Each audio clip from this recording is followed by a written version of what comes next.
नमस्कार। Progress post में आपका फिर से स्वागत है। मैं देव कुमार। हमारा आज का विषय है भगवा में बंगाल की उभरती हुई परिस्थिति। और इस उभरती हुई परिस्थिति में जो चीज़ें बदल रही है तेज़ गति से, तो इसके अंदर कुछ ऐसी घटनाएं हैं जिन पे लोगों का नज़र तो गया था, पर उसके पीछे की एक पृष्ठभूमि है, इसके पीछे की एक कहानी है जो शायद बहुत लोगों ने कवर ना किया हो। उनमें से एक है ये जो ममता बनर्जी की भाईपो या भतीजा कह ले, या फिर कुछ लोगों का तो ये भी मानना है ये वाकई इसकी इसकी भतीजा नहीं है बल्कि बेटा ही है। खैर जो भी है, भतीजा है, बेटा है तो अपना ही सगा ही है। अब इसकी जो भाषण देने का जो तरीका था पहले, है ना, उसकी भाषण देने की तरीके अगर आप देखें, 4 তারিখে তৃণমূল আরামবাগ জিতুক বা হারুক, আমরা গতবারও আরামবাগ হেরেছিলাম, গোঘাট হেরেছিলাম, খানাকুল হেরেছিলাম, পুরসুরা হেরেছিলাম, কিন্তু উদারতা পার পেয়ে গেছিলে। এবার আমি নিজে দায়িত্বে থাকব। 4 তারিখ 12টার পরে কোন জল্লাদের কত ক্ষমতা আর কার দিল্লির বাবা কাকে বাঁচাতে আসে আমি 4 তারিখ দেখব। तो ये डरा धमका के बात करता था, हाँ? कि 4 तारीख के बाद देखूंगा कौन दिल्ली का बाप आके तुझे बचाता है। यानी कि किसे कह रहा है वो ये सब? बंगाल के वोटर्स को कह रहा है, बंगाल के मतदाताओं को कह रहा है कि 4 तारीख के बाद देखूंगा कौन तुझे बचाता है। अरे भाई, कौन तुझे बचाता है क्या मतलब होता है? ये क्या तरीका हुआ बात करने का? ऐसे कौन बात करता है? फिर वो शुभेंदु अधिकारी के चुनाव क्षेत्र में जाके उसके घर से कुछ आधा किलोमीटर दूर हम हाथ में वो माइक्रोफोन लेके वो बस चिल्लाने लग गया वहाँ पे, हिम्मत है तो आजा देख ले, जो करना है कर ले, ये वो। আরে তোর বাপকে গিয়ে বল বাড়ির 5 কিলোমিটারের মধ্যে দাঁড়িয়ে আছি, যা করার কর। আয় আয়, হিম্মত আছে, হিম্মত আছে। এই মেদিনীপুরের মাটিতে, তোমার মাটিতে, তোমার পাড়ায়, তোমার এলাকায় দাঁড়িয়ে তোমায় চ্যালেঞ্জ। मतलब ऐसी भाषा किसी राजनेता से तो सुना नहीं हमने कभी। मतलब ये कोई राजनेता ऐसे बात नहीं करता है। ये जो सड़क छाप जो है ना, वो सरफिरे सड़क छाप टपोरी जो होते हैं, जो मवाली होते हैं, है ना, गुंडागर्दी करने वाले लोग, वो ऐसे बात करते हैं। जैसे वो पुराने टाइम के जो सिनेमा थिएटर होता है वहाँ पे जो ब्लैकर लोग होते थे, टिकट ब्लैक करने वाले, वो ऐसे बात करते हैं। या फिर जैसे गुंडे होते हैं, वो छोटे छोटे रेडी वालों से जो हफ्ता वसूली करते हैं, वो रामपुरी निकाल के बताता, हाँ चल नहीं तो छील दूंगा तेरे को, निकाल चल, उस टाइप की ऐसे बात कर रहे हैं ये। तो मतलब लोगों के समझ में ये नहीं आ रहा था कि ये ऐसे क्यों बात कर रहा था। मतलब ऐसे थोड़ी बात की जाती है। क्या समझ के यार देश के गृह मंत्री को धमका रहा है। আমি অমিত শাহকে চ্যালেঞ্জ করব, যদি আপনার বুকের পাটা থাকে আর বাপের বেটা হন, 4 তারিখ কলকাতায় থাকবেন, 12টার পর দেখা হবে। কত বড় গুন্ডা আপনি আর কত আপনার ক্ষমতা, 4 তারিখ দেখা হবে। খেলা তোমরা শুরু করেছো, শেষ তৃণমূল করবে। प्रधानमंत्री के बारे में कुछ भी कह रहा है। किसी मतलब कॉन्स्टिट्यूशनल पोस्ट पे बैठे हुए जो बड़े बड़े हमारे नेता हैं, हमारे मार्गदर्शक हैं, इनके बारे में इनकी तरफ कोई सम्मान का कोई भावना ही नहीं है। मतलब क्या समझ रखा था इन लोगों ने? मतलब बंगाल एक राज्य है भारत का, बंगाल का तू भाई एक एमपी है, सांसद है, और तेरी माँ है, तेरी बुआ है, जो भी है वो वहाँ की मुख्यमंत्री थी अब तक। तो क्या बन गया फिर? मतलब और भी तो 28 राज्य है हिंदुस्तान में, भारत में। वहाँ भी मुख्यमंत्री आए, किसी ने तो इस तरीके से व्यवहार नहीं किया। तुम लोगों के बारे में, तुम लोगों का क्या खासियत था इतना? अब बंगाल क्या कोई मतलब अलग ही देश बन गया क्या तुम्हारे राज्य में? तो ये जो प्रश्न मैंने उठाया, बंगाल क्या कोई अलग ही देश बन गया क्या तुम्हारे राज्य में, ये यहाँ पे महत्वपूर्ण है। क्यों? क्योंकि ये दोनों, बुआ भतीजा कह लो, माँ बेटा कह लो, जो भी है, ये ऐसे समझते थे कि ये एक अलग देश का नेता है। इसकी बुआ समझती थी कि वो एक अलग देश की प्रधानमंत्री है, और ये अपने आप को पता नहीं क्या समझता था, किसी एक अलग देश का माफिया डॉन है, जो भी है। ऐसे ही मतलब व्यवहार तो ऐसे ही है, काम भी ऐसे ही है। निकलेगा अभी पूरी काली चिट्ठी निकलेगी, अभी तफ्तीश हो रही है, मतलब इसकी अनुसंधान की जा रही है, इन्वेस्टिगेशन चल रहा है, सारा निकल के आएगा इसका, पूरा पोल पट्टी सब निकल के, सब खुल के आएगा। All the skeletons will be out of the cupboard. तो अब जो इसकी तेवर है, वो तेवर क्या, अब तो तेवर नाम की कोई चीज़ है भी नहीं इसके अंदर। अब तो घर से मतलब अब तो बाहर भी दिखते नहीं है, डर के मारे घर के अंदर बैठा रहता है। तो उस समय जो इस प्रकार का जो इनका व्यवहार था, इसके पीछे क्या कारण हो सकता है?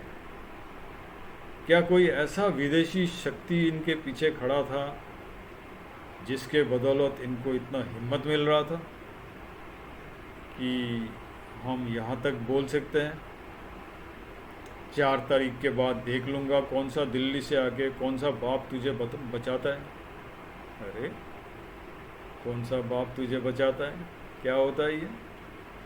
अब बता। 4 तारीख तो बहुत पीछे रह गया। अपना शुभेंदु अधिकारी के घर के बाहर खड़े होके, हिम्मत है तो आजा। अरे राजनीति कर रहा है यार, गुंडागर्दी थोड़ी करने आए हो। पर वही, अब क्या वजह था पता नहीं। उम्र तो इसकी तो उतना ज़्यादा तो है नहीं, पर इस उम्र में लोग समझदार तो बन जाते हैं ना। ये तो नासमझी वाली, बिल्कुल ही बेवकूफ़ों वाली हरकत है। हाँ? भारत के साथ लड़के पाकिस्तान जैसा एक देश 2 टुकड़ों में बंट गया, चीन जैसा देश पीछे हटना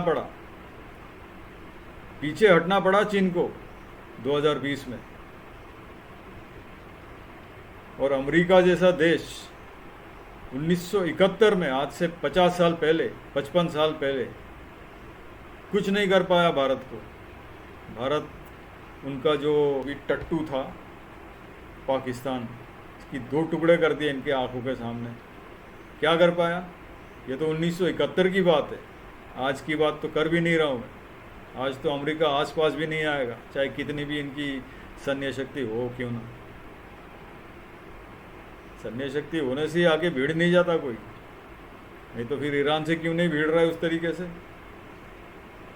ईरान की समुद्री सीमा से 500 किलोमीटर दूर इन्होंने अपना बेड़ियों को रखा है कि कहीं ईरान का कोई मिसाइल आके ना ठोक दे इनको। ये तो इनकी एयर डिफेंस की हाल है।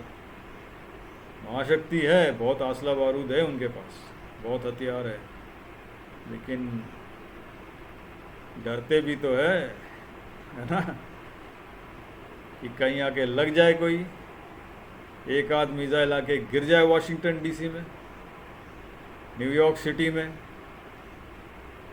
फिर कौन संभालेगा? इनका तो ये हाल है, ये बूट्स ऑन द ग्राउंड भी उतर नहीं सकता है, कहीं कैजुअलिटी नहीं ले सकते।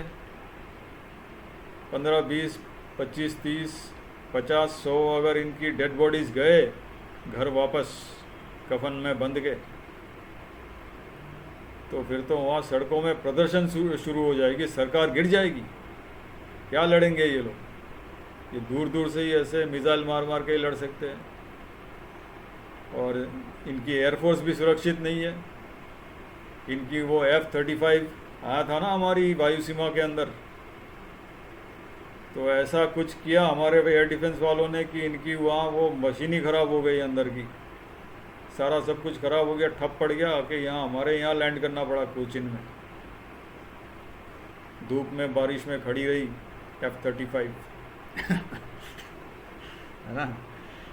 तो इतना आसान नहीं होता है। तो ये इतने बड़े बड़े देश हमसे नहीं भिड़ते, तो ये कौन सी खेत की मूली है? इनको तो ऐसे फूक मारेंगे उड़ जाएगा यार ये लोग। क्या है ये?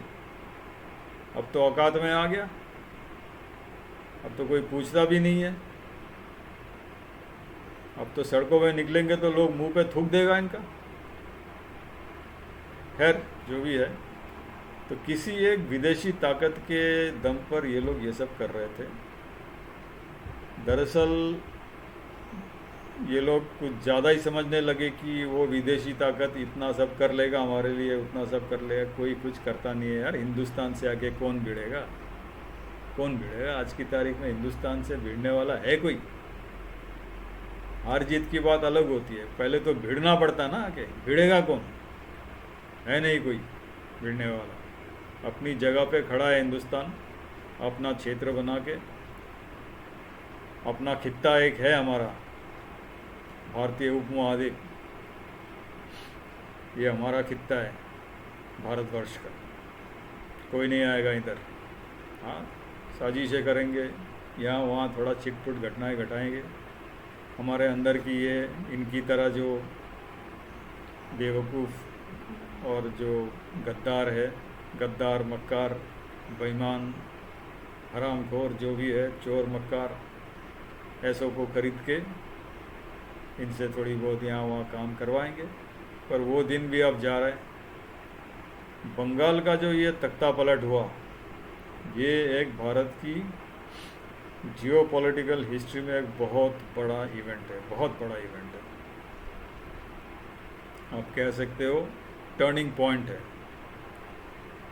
तो ये दोनों किस फिराक में थे वो तो बाद में पता चलेगा, पर ऊपर ऊपर से जितना दिख रहा है, इनको किसी बड़ी बाहरी ताकत का हाथ था इनके सिर पे कि तुम लोग करो ये सब। यहाँ तक भी हो सकता है कि ये सब बदतमीजियाँ कर रहे थे ये लोग, ये भी बाहर वालों की कहने पे ही कर रहे थे। और मैं तो कहूँगा कि ये जो दूसरा जो है पप्पू, जो बदतमीजियाँ करता है, वो भी कोई बाहर वालों की कहने पे ही करता है बदतमीजियाँ, कि कर ना यार, थोड़ा करके देख ले, थोड़ा खरोच के देख ले क्या रिएक्शन आता है। तो हमारे यहाँ मोदी जी बैठे,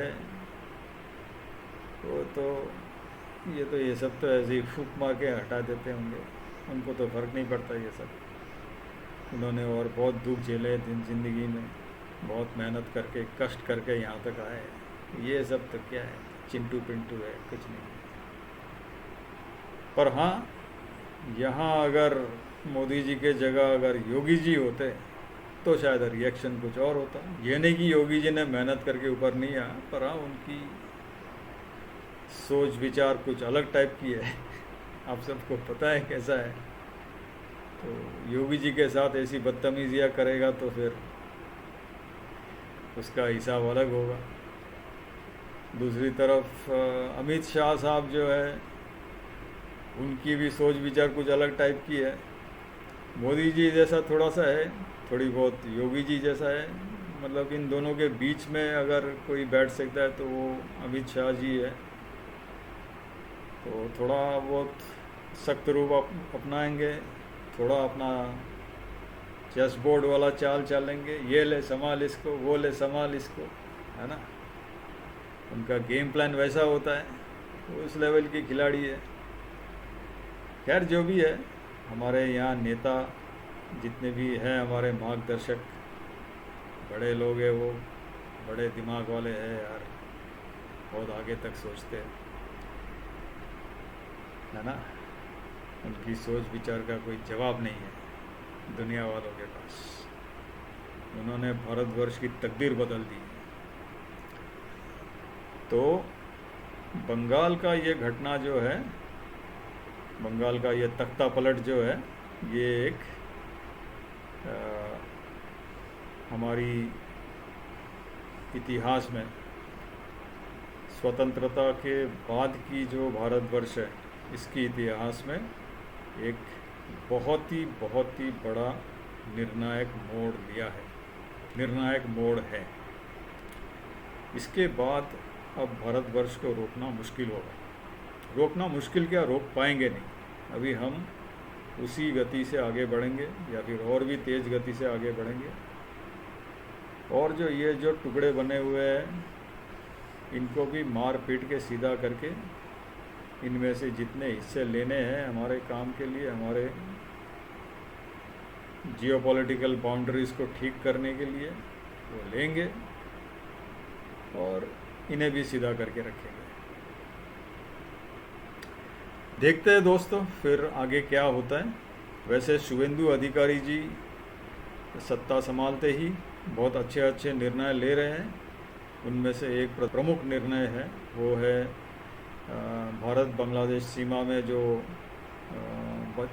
बचा हुआ बाढ़ का काम के लिए जो ज़मीन मिल नहीं रही थी ये पिछले प्रशासन के कार्यकाल में, तो वो अभी इन्होंने डिसाइड किया कि अगले 45 दिनों में ये सारा ज़मीन जो है अधिग्रहण करके बीएसएफ के हाथ में हैंड ओवर कर देंगे। तो ये एक बहुत अच्छा खबर है। इससे पूरी तरह तो मतलब घुसपैठ रुक नहीं जाएगा, लेकिन उसमें एक बहुत बड़ा बैरियर आ जाएगा। और सिर्फ घुसपैठ नहीं था, उसमें और भी बहुत तस्करी का काम चल रहा था, बहुत सारे काले करतूतें चल रही थी। वो सब उसमें रुक लग जाएगा, अभी ब्रेक लग जाएगा। तो आज के लिए इतना ही दोस्तों। अगर पोस्ट को आपने यहाँ तक देखा है और अगर आपको पोस्ट सूचनात्मक लगा है तो कृपया इसे लाइक और शेयर कर लीजिए। और प्रोग्रेस पोस्ट अगर पहली बार देख रहे हैं तो एक सब्सक्राइब भी कर लीजिए, ताकि आगे आने वाली पोस्ट का सूचना आपको पहले से ही मिल जाए। धन्यवाद।